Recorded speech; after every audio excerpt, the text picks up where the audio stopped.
с вами Яна. Сегодня буду снимать видео. Едем в торговый центр Маримол.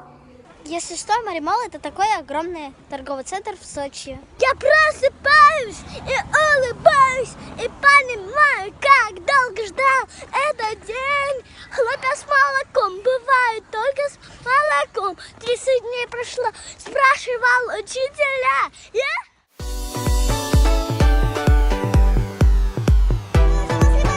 Он огромный, даже там.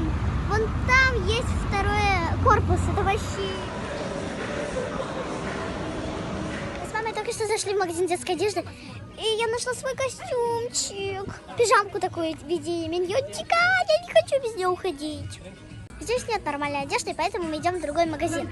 А, кстати, пижамку мы купим в Заре. Там большой выбор. Пойдемте скорее в Бенетон.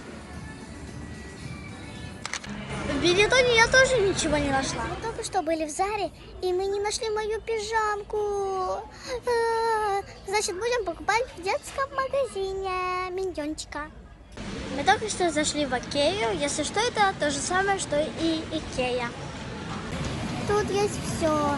И для строительства, и всякие шампуни, и еда. Господи, бедняжки. Мы пришли в отель, и сейчас мы будем собираться на ужин. Так что ставь лайк и подписывайся на мой канал. Не забудь нажимать на колокольчик, чтобы не пропустить новое видео. Вопрос-ответ. И для этого вы должны написать вопрос в комментариях. Так что всем бай-бай!